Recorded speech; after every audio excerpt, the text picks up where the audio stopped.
So good morning, everybody. I believe we're live. The software has told me we're live, so I'm afraid I'll have to trust it. Good morning. Welcome. I'm Simon Besley. For those of you who don't know me, it's my first time doing a webinar, so please bear with me. It's all been put together, not exactly hastily, but faster than I usually would, just because of the current circumstances. And I'm really keen to get some help out there to all you marketers and brand enthusiasts.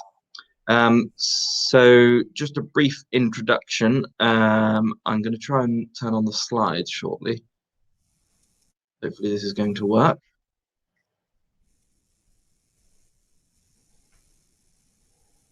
In fact, what I'll do first, I'll just check that you can all hear me. I'll use the chat window to do this.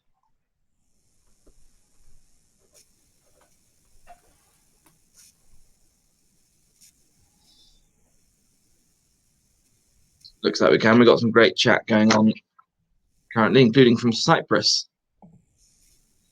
I'm jealous. I could do with being in Cyprus. So, yeah, looks like everyone can hear me. That's great. Okay, so I'm going to turn on the slides just for the introduction. If I can get it to work.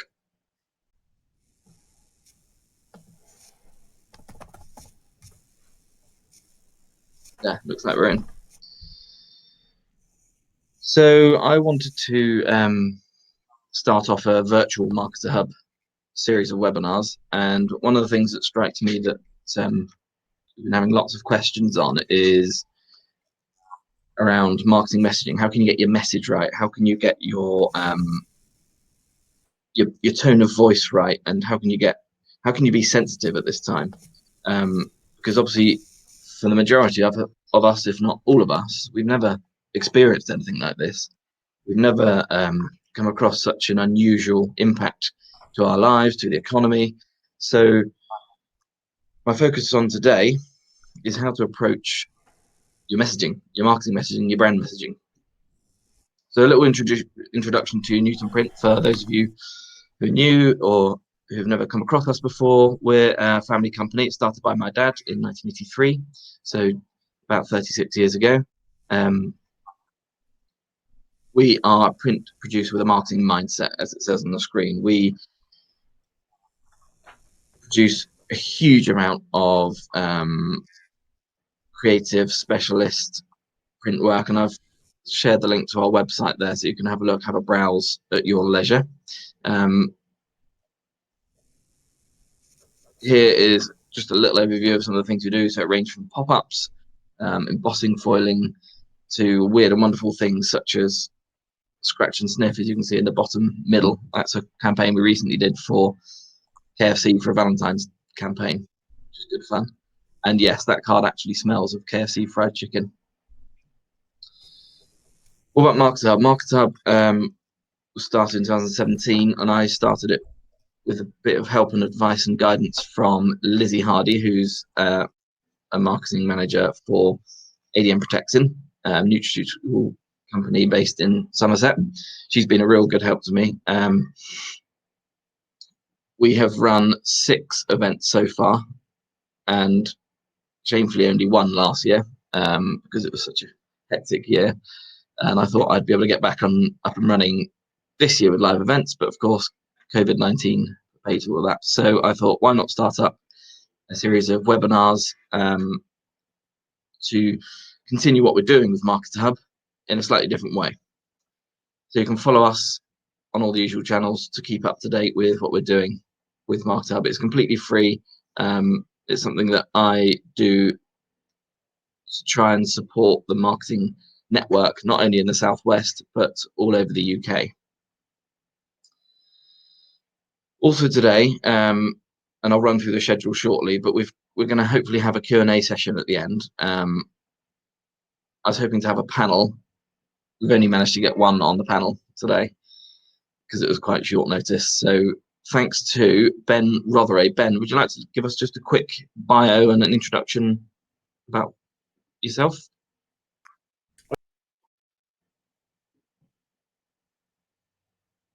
Sorry, Ben, we've lost you.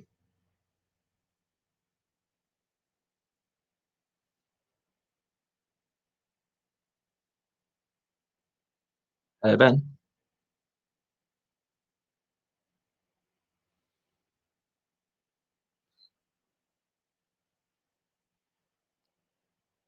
Okay, we seem to have lost Ben. So I'll crack on with the agenda, and we can maybe introduce Ben when we get to the Q&A session. So introduction, we've already been through. The Simon, main. I think I'm back. Sorry, Ben. I think I managed to just reconnect. Apologies for that. All right, no worries. Well, yeah, if you give us a quick introduction to yourself, what you're about, etc.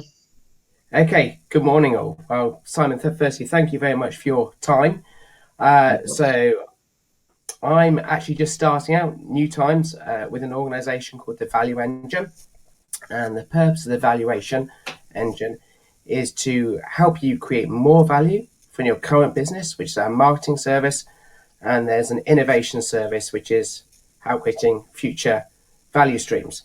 In terms of my experience, I've got a mixture of experience in small, medium, and big companies, different things from creating online businesses to working in companies such as Jaguar and Land Rover. And my most recent experience is in Bot, a great company which I'm actually just transitioning out of into consultancy as we speak. Thanks, Simon. Over to you. Thanks, Ben. So briefly on what we're going to cover today, the main topic, of course, is how to approach marketing messaging during this pandemic. Because this is my first webinar and I'm not sure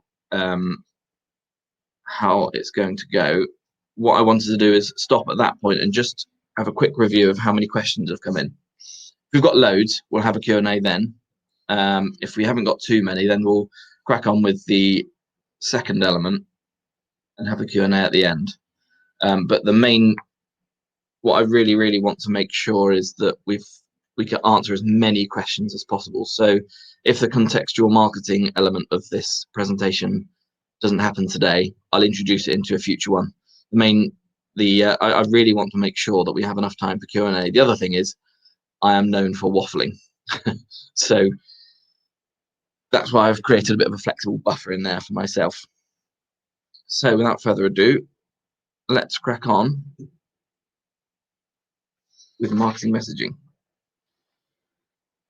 So I guess what's really evident at the moment is that not only are we in uncertain times, but we can't just take a break. We can't just get out the deck chairs, get out a beer and chill out until it's all over.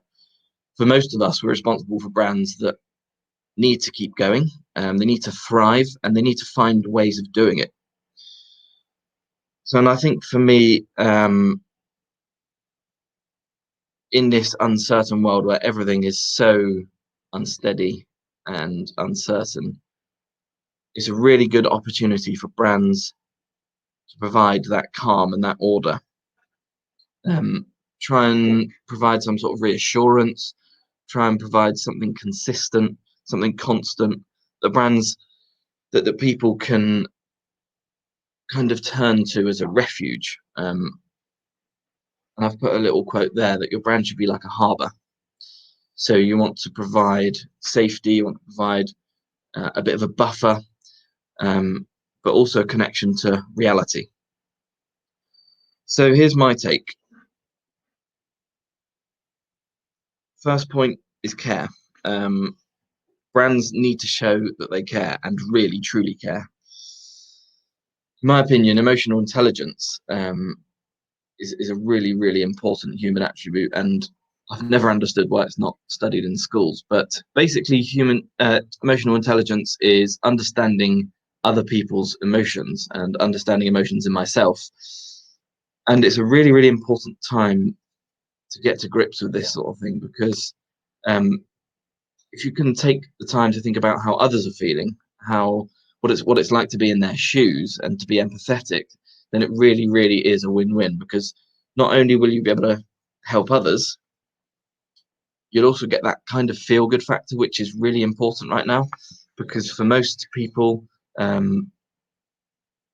it's a really challenging time. So if you can show that you care, it gives your customers something you can trust in. And as a brand, it's really important to show those personal elements, not to become a just a bland corporation, but to be able to show that you can be real, that you can, they can trust in you. I think that's really, really important. So that if a customer feels that they can trust in you and that you really, really care about them, they're much more likely to come to you for advice and solutions to their problems. And I think that's really important, because if you can get an emotional attachment to your customers like that, then they'll turn to your brand as a knowledge base and as a source of reliable information. And that's really important in cementing your brand as their kind of go-to. So I think if your brand can reflect the element of care, and if your brand and your corporation is flexible enough to be able to allow your staff to show that they care and to express empathy, and to be flexible in their approach to communications, then I think that you're onto a winner. And if your marketing message responds to not only what you want to say, but what people want to hear, then that's really important. And I go into this in a bit more detail later in the contextual messaging and contextual marketing section.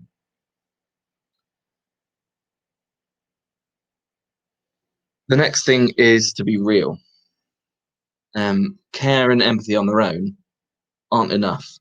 So if you just cast your mind back to the past couple of weeks and how many emails you've received from brands maybe that you've never heard of, they're all asking you how they're doing.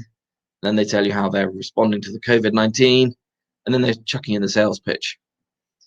That really doesn't go down well at the minute, and I'm sure that most of you on this call have had experience with that.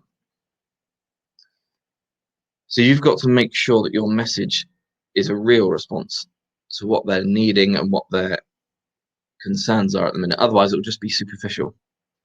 So as I said in the earlier section, you need to be human. Your brand needs to be human. It needs to be personal rather than just a corporation. And I admit that this is easier generally for smaller companies, but it's really, really important all the way through the customer journey that your brand has a real human touch to it. It's not just a corporation. And I'll give you an example of this. How many times have you phoned up your bank or your telecoms provider, someone like that, and you hit a problem and everybody's just passing the buck, and you get passed from department to department to department? And that's because those brands haven't allowed their key staff to be flexible enough and to have the empowerment to actually do anything about it. They're not taking ownership of the problem. And if your entire brand messaging, and by this I mean external communications and internal communications, is not flexible enough and it's not human enough, then your staff are always going to be trying to pass the buck. But then it's not always when things are going wrong. So your entire messaging needs to be honest and it needs to be genuine. Because if you're not, and if you're trying to pretend that you never make mistakes and that your brand, is superior to everything else, then people aren't going to be taken in by it. So my message here is that you need to be human, and your brand needs to be human, and it needs to be honest and it needs to be heartfelt. And there's some really, really good examples of this. You look at a company like Brewdog, for example. They wear their heart on their sleeve, and it really works because people can resonate and connect with it. To quote Stephen Covey, to seek first to understand, then to be understood. And I think that's really important, that you understand and be seen to understand the real issues that customers are facing. And then you can be sure that your message, your marketing activities will be understood and accepted by your target audience.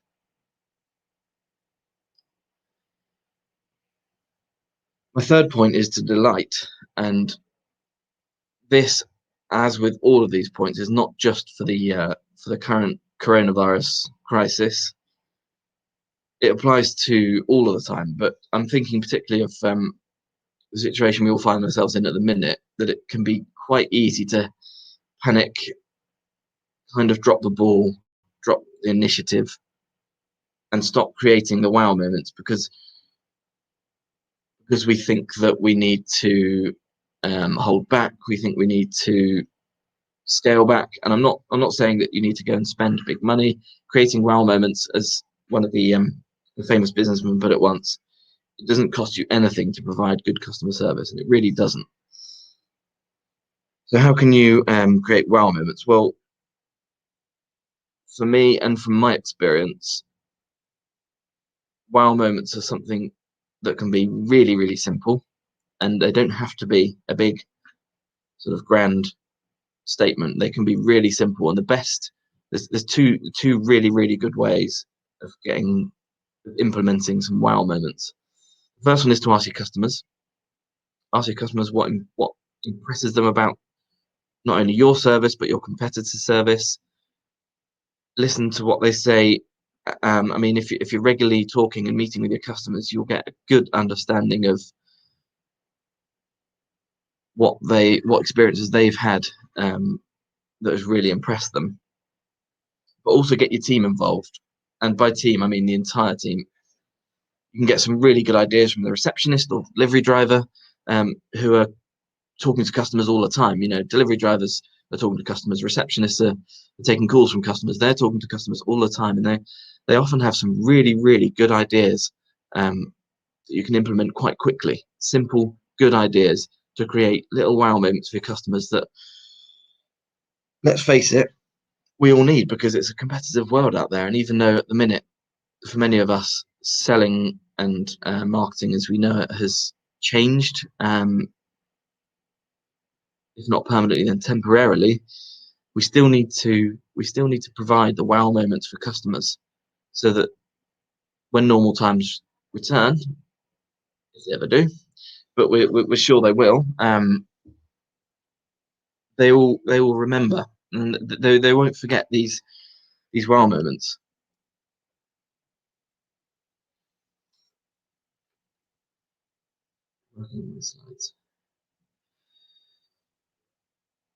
My fourth point is to create experiences, and this kind of is an extension of the delight and the wow moments that I've been talking about, because the wow moments are great for getting the attention and for capturing interest.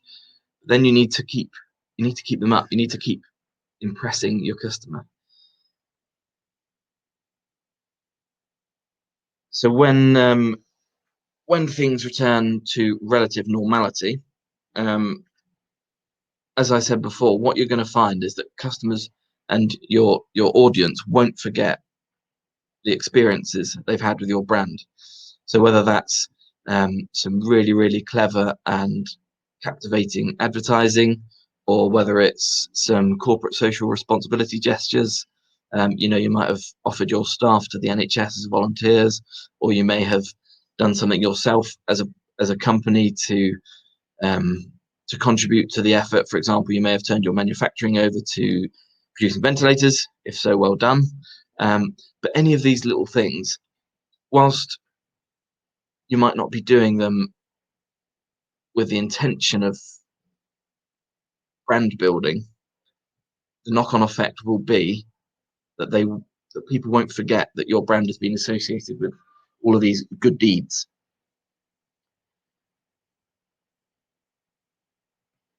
So as I say, I think now is the time when all of us as marketers should be going above and beyond. And I really, really think that will pay dividends in the months and years to come. Because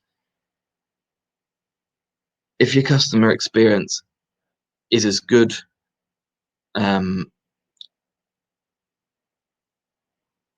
throughout the customer journey as it is at the beginning, and it is as it is at the end, and you have a consistent customer journey experience, people will remember that. People will be able to say in a year's time, they'll turn to your brand and they'll say, "Oh yes, I remember your brand. You sent me such and such, or I saw your ad for such and such." or yeah, you're the ones who helped out the NHS last year. All of these things, they're exceptional, and you have to be exceptional, because people don't forget exceptional experiences. They forget the really bad ones. Sorry, they don't forget the really bad ones either, but they don't forget the really exceptional experiences. The ones that they do forget are the average, didn't really try very hard, didn't really exceed expectations type experiences. So you need to make sure that every experience with your brand is something worth shouting about. So to create a compelling and lasting experience, you've got to stick in their minds. You've got to stick in customers' minds. You've got to stick in your audience's mind, so that even if they're not ready to buy at the minute, or even for the next few weeks or months or however long we go on for, when it comes to it, your brand is firmly cemented in your mind. And these points that I'm going through today, I like to describe them as cement of your brand. So it's like all the building blocks, but they're cemented by these key essentials, really. So my takeaway here is to turn your customer journey into something that's unforgettable, an unforgettable experience. So my fifth point in the whole messaging thing is to follow up. And you need to use your messaging really carefully here. But if you don't follow up all of your marketing efforts, then I think that you're really, really missing out on potential return on your investment. As I said, you have to be really careful, because you don't want to be seen as being too salesy, but you need to keep following up your marketing messages. It's not enough to just go and send out a nice big ad or do some piece of communication now and then nothing for 3 months. It's far, far better to drip feed little pieces of information, little pieces of content, small ads here and there, than to do one big one and then nothing. Because otherwise you're just wasting your money, because people need that reiteration. They need to hear about your brand regularly, so that you can become firmly cemented. And you might need to work with other teams as well, so your sales teams and your customer service teams, to make sure that any inquiries or any interaction that you do receive from your customer is followed up in a really careful and conscientious way. And then by doing this, I feel and I believe that you'll create a really, really good lifetime value out of your customers, so that they're not just, buy once, shop elsewhere. They stick around with your brand, and that's what you want. I've got a little point there in the middle about grading leads, and this is a little bit more detailed, but it can be really, really useful to, in terms of the follow-up, to grade your leads. So whether you do it by, platinum, gold, silver, bronze, it will just really, really help when it comes to following up those leads, and to help you get the best return from your investment in those leads. If you can identify whether they're a strong lead or a weaker lead. So just to recap then, these are my 5 points. So looks like the slide isn't working properly, and it's missed out the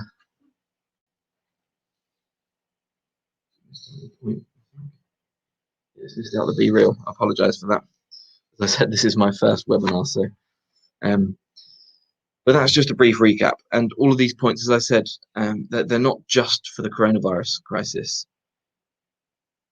Now, more than ever, marketers have, potentially quite a bit of time in their hands, and I think this is the best time to implement some of these sort of key essentials, key strategies into your company, into your marketing efforts, both internal and external communications, because you need to market the brand just as thoroughly to your internal staff as to your external people, and that will ensure that DNA of your brand is sort of infused with all of these key points. So with that in mind, that has concluded my 5 points for effective communications. I'm just going to have a quick look and see how many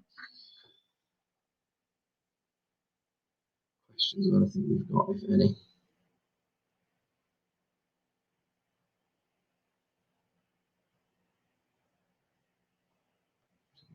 Read through. Some really good comments on here.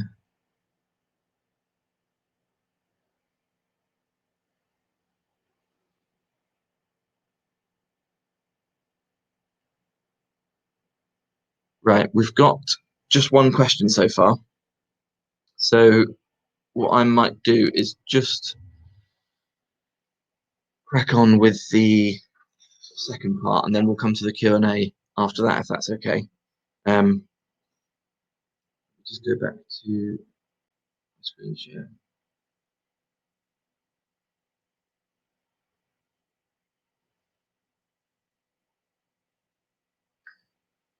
So this goes into a little bit more detail about mainly the first two aspects of what I've been talking about this morning, the care and the being real. And the whole concept is based on something that I learned from a marketing consultant called Bryony Thomas, and she runs a fabulous agency called Watertight Marketing.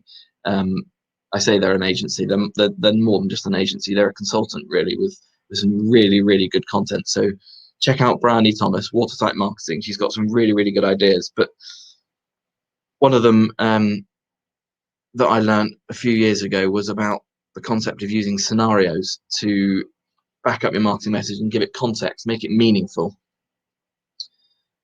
And what it really boils down to is that effective marketing has to appeal to the emotions, it has to focus on the emotions. And in here, I go through just a few simple takeaway steps, and I will be publishing these slides as well so that you'll be able to read them in more detail. But I'll just quickly walk through how I think that you can apply the fundamentals of contextual marketing so that your marketing messages aren't just bland and superficial, but they've got real meaning. So to start with, you need to have a really, really good look at what your ideal customer profile is. And there's some really good and helpful guides out there on building customer profiles and customer personas. And there's an agency in Exeter called Optics. Many of you might have come across Alistair Banks. He is really, really hot on customer personas and building how to build them. So if you need some help, get in touch with Al Banks of Optics. Basically, what it does is paints a picture of your ideal customer profiles, and this might be 3 or 4 different types of persona. You might have, up to 10. It all depends on your business model and your target audience. But basically, what it seeks to do is have a look at what sort of, amongst other things, what sort of pain points they have, and what keeps them up at night. What are their roadblocks, even if they're just mental roadblocks? What sort of mental roadblocks do they need to overcome? So I've just got a little example here to try and show you what I mean. Based on an estate agency business for no other reason than that's the first one that popped into my head when I was writing this. So here is an example of 6 different customer profiles. And each of these, as you can see, might have some common pain points and concerns, but they're pretty likely to be quite a unique profile within themselves. And it just goes to show that your messaging can't necessarily be all things to all people. It can't be one size fits all. And if you build profiles like this that are really, really detailed and go, dig really deep into the emotions and the thoughts and feelings and worries and concerns of all of these different types, then your messaging is going to have a really, really powerful impact, because you're going to be directly answering and responding to their concerns. So I'm just going to drill down a little bit into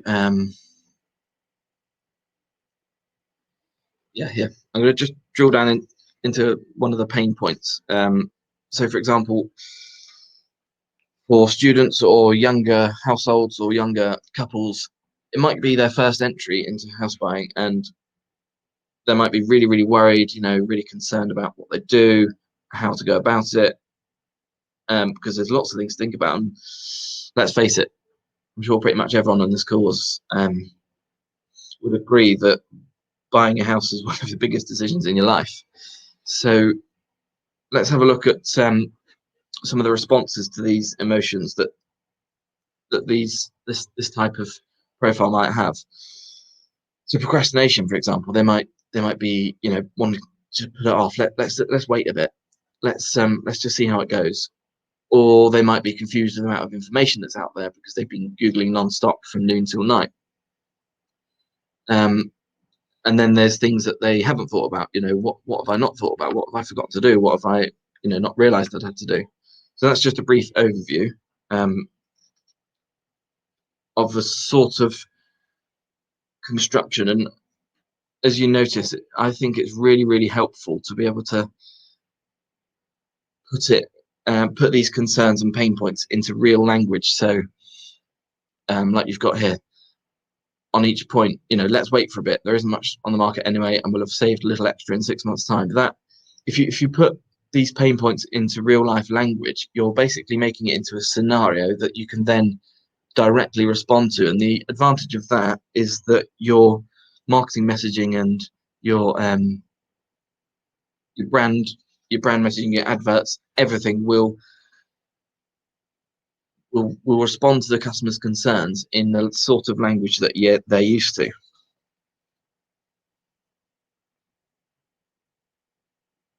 Apologies.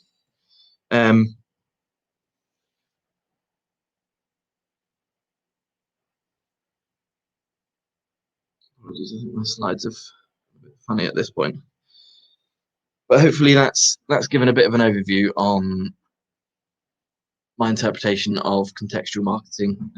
As I said, I think it's really, really important to be able to not only understand who your customers are, but then drill down into what their pain points are, and particularly at the moment as well, because they're likely to have a pretty different set of pain points to what they did, say, a month ago, 2 months ago.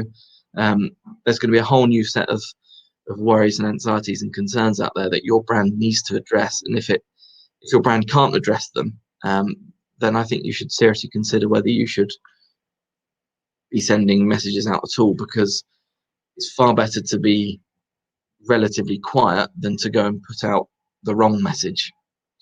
So what I would really, really recommend is that you have a look at this contextual marketing and think about how you can start to build a profile picture of your own customer and target audience, and then think about their emotions and their needs, and then think about how your whole brand message and strategy can respond directly to those concerns. So that wraps up what I've got to say for today, and I hope it's been helpful. And I'd really like now, if we can, to have a look at any questions that might have come in, and hopefully with the help of Ben, if Ben's still online, to be able to answer them. So looks like we've got a few questions coming in here. So Ben, are you live?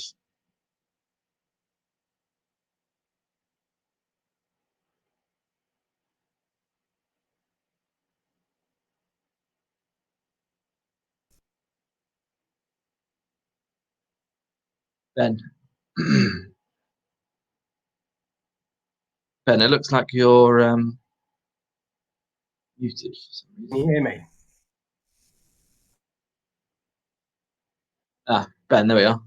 I can hear you now. Ben, I don't know if you can see the Q&A feed. We've got a question here from Jessica Robson about cut through, and it's a really good question, because it's not easy to cut through. It's not easy to get your message out there when the place is just flooded with information. What are your thoughts? Well, I think, the biggest thing you can do is, if there's some way you can demonstrate you're part of the army serving and solving this crisis. So there's been some really good examples. So the companies which have shone are, of course, Brewdog and Ineos, where they've turned over some of their capacity to making hand sanitizer. So that's obviously cut through. Other companies such as TaskRabbit have stopped their subscriptions. I know Google have upgraded what they give to customers on their Hangout service. So those guys have got cut through by really showing that they're there to help. Yeah, good. Thanks, Ben. That I think it goes back to what I was saying, is that they're brands that are showing that they really care. Because I mentioned Brewdog, and I've always been impressed with their branding, because they might be a bit controversial, but they do wear their heart on their sleeve, and it's shown this time, and people won't forget. But something else that I'd say, and I know this is probably a little bit typical coming from me, but I think it's important to consider all channels at the moment, because while there's literally thousands of emails and social media messages and everything going around, direct mail is still really powerful. And Jessica, I'm happy to share some stats with you, but I know through my door I've seen a small increase in the past week or so, but there's a really, really good opportunity here, and you can get quite targeted as well with the sort of demographics that you target, because Royal Mail have got some really, really useful tools to do unaddressed mail, and I'll send you some details on that. It's really, really useful stuff. And seeing as if you're B2B, as you said there, you're a lot of your customers are working from home. If you can refine, if it's possible for you to refine your customer by the sort of places they live or the sort of demographic they are, then you can really reach some good audiences via direct mail. So I hope those help. Move to the next question, Liz. How often should we look to message via social media at the moment? 5 a day is a pre-virus guide. Ben, your thoughts on that? Hi, Liz. All right. It's a really hard question. What I would say, if you're spamming people with messages which are not relevant and not useful, and certainly if those messages are too sales focused, you're going to annoy them. If your business is doing something to help, or if you have information which is really useful to your clients at the current time, I think it's fine. But yeah, 5 a day does feel an awful lot. Yeah, and I'd say again that think about what's actually going into those messages. So if you're sharing really useful free content and thought leadership, then that sort of thing is acceptable and useful. But I think 5 a day is heavy going, considering that a lot of people are probably suffering from digital overload. I've heard a lot of people saying that they're switching off Facebook for a certain amount of time through the day, just because there's so much stuff going on out there. So, Simon, just one thought. What you're actually doing at the moment, I think, is a great example of holding this conference. Yeah. And some of the companies on the call could think, is there something we could do in this type of way for our customers, particularly B2B customers, which would be of a real help? Because a lot of those guys are going to be sitting at home. They're going to be easier to access than they would normally. And if you can get that one-to-one type conference, that could be really helpful. Yeah, I agree. I've actually had some really, really good conversations over the past week or so, one-to-ones and group ones like this. And I think it's a time to really show that you care, because people are receptive to it, people are open to it, people need to have some sort of personal interaction, because a lot of these, particularly in B2B, they're used to working in a big office, used to working with the team, and they're at home on their own with the kids. So back to Jessica's question, I think that's another way you can really cut through, is to create some unique content and post it online, whether you do a webinar like this or whether you do some useful videos or anything like that. I noticed Jessica's also asked about B2B startup with prospects but no customers. Well, Ben, over to you again. Well, I have a think. So look, Jessica, that's a challenge. I think content which is relevant is useful, but obviously, a recovery will come. And as a B2B startup, there's probably a list of things you can do in terms of producing a bank of content for the future, in terms of optimizing your site for Google, in terms of optimizing your LinkedIn profile, all those types of things. So I think I would try to say, is there anything which is I can do at the moment which can engage, which I know is the question you're answering, but also listing all the things you can do, because there is a lot. Yeah, and I think now's a good time to build your brand profile and to show that you know your stuff. I mean, you're in a pretty specialized industry with, I imagine, fairly heavily regulated content. I know we work with a couple of other pharmaceutical type, and the content's really, really heavily regulated. So you need to be a little bit careful about that, as I'm sure you know. But I think some really, really useful and helpful content to start to cement your brand as a thought leader. One other thing, Jessica, you could do is on the back of that content, if you could offer maybe a free screen share call, something like that. If you could offer some customers a limited amount of help for free, that may engage them to get the conversations going. Great, thanks, Ben. James asks, can you share a good and bad example of marketing during the current crisis? Well, probably the best way is if I share some stuff on LinkedIn a bit later. I don't have anything to hand, but there are plenty of both. And sadly, some bad examples too. Ben, have you got any to handle? Well, okay, we've covered some of them. Google, TaskRabbit. In terms of some of the bad stuff, I think the worst ones where a companies where you get an email and it's basically all about them, and they're not showing empathy with the customer and what the customers are going through. Now, I think there's three core concerns customers are going to have. The first is, can they access you? Can they get hold of you? So you need to be able to answer that question. How is it going to affect your delivery?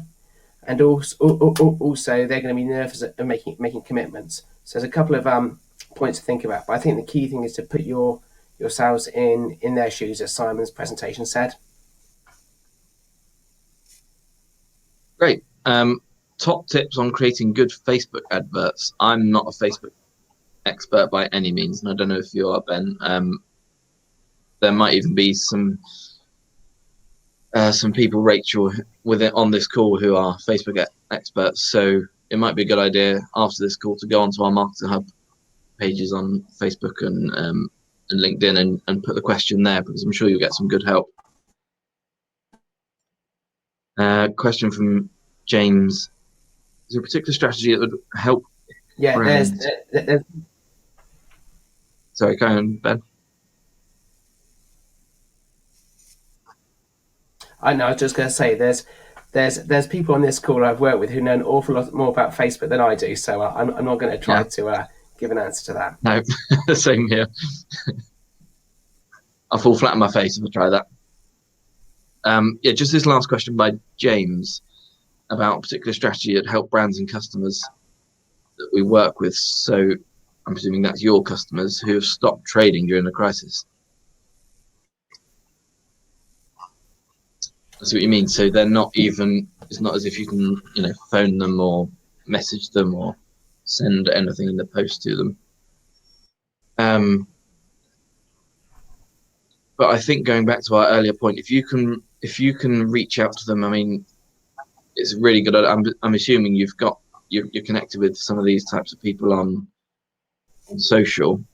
If you can use that as a starting point to get some messaging out there and get some useful content, maybe run a webinar, maybe run a live Q&A session, maybe offer yourself for one-to-one help and advice, because if you're if you're serving their industry, I assume you've got a reasonable amount of knowledge and insight that you could potentially share in it. And I think that will really stand you in good stead when we come out the other side, that you won't be forgotten for the help and the advice and the support that you've given your customers during that time. Ben, have you got anything to add to that?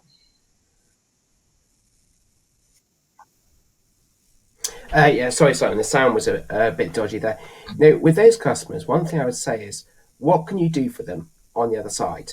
And can you pull together a package or something to help them when things get going again?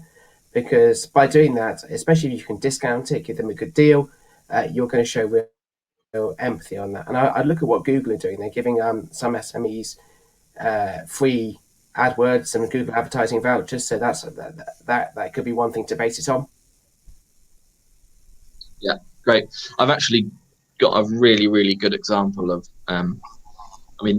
this literally blew us away. We've got a customer who is a chain of garden centres, Value House stores. If anyone's up in the North Devon or Weymouth areas, they've got places in Bideford and Barnstaple and Weymouth. And they were doing a door-to-door leaflet with us. It had been booked in for April, and they've had to cancel because they're not sure if their stores are going to be open. So that was fine. The owner called in and he said, look, I'm really sorry, I'm going to have to cancel this order, but I'd like to pay you for the profit you're going to make. And honestly, we were just blown away. We we really weren't, expecting it or anything. And we said, look, please, don't, we appreciate the gesture, but he's gone to all that effort to keep his relationships even with his suppliers, and we really, really appreciate that, because it's important that you keep all of your stakeholders on board during these times. So I just wanted to shout out, that's Mike Ford from Value House Stores. It's a really, really generous gesture of him. That's an example of how this extends to not only your immediate customers, but the rest of your circle too. Ben, have you got anything to add? Yeah, I'm sorry, son. I'm struggling to hear what you were saying. That the sound was breaking down. Okay. Down a bit here. So I'm afraid I can't add that much value because I didn't hear that much of what you were saying. Okay, sorry about that. Yeah. I think that's all of the questions, though, as far as I can see. What I'm going to be doing is try and get a bit more of a structured sort of survey out, so that we can calculate what kinds of things people want to see covered in future Marketer webinars. I know a lot of people have asked about some specific help on SEO, which I'll try and cover. The only thing I would say about SEO, there's two things. We're really, really strong on SEO for our site, and we come top or within the top 3 of Google rankings for quite a few things, and that's taken time to build up. And it does. You can't just switch SEO on like you can Google Ads. It will take time. I'd say 6 months to a year from our experience before we start seeing some real traction. For us now, it's working really well, and we're pulling in some really good leads, but it's taken quite a long time to build up. The other thing is that if there isn't the search volume, then all the SEO work in the world isn't going to do anything, because I know for us, for example, the search volume has dropped off massively in the past couple of weeks. And even though we've got, a great SEO campaign set up, it's not really doing an awful lot. So hopefully that has helped to answer. But having said that, now is a really, really good time, if you've got a bit more time in your hands, to start building an SEO strategy that will see you through the next years, rather than just a short-term strategy. I can see on the comments that quite a few people.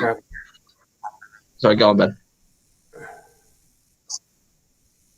So, yeah, I think the other thing to add that, Simon, is almost everybody on this call is going to be coming under a lot of budget pressure.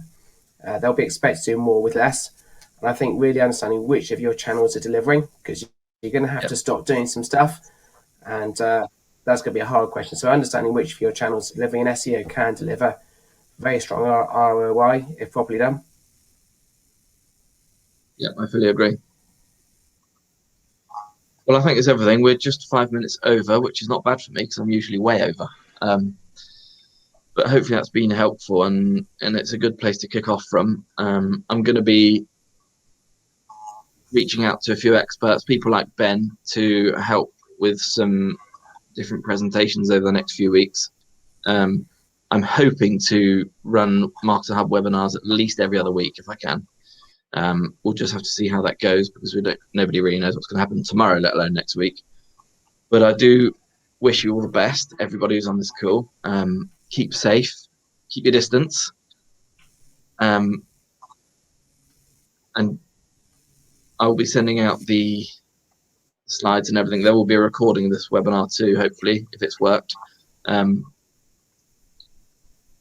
But yeah, thanks for your questions. Thanks for joining in. Thanks, Ben, for your input as well. Thank you, Simon.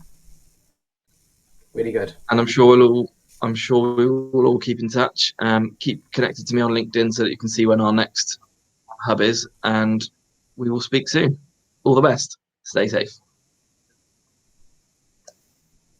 Thanks, Simon.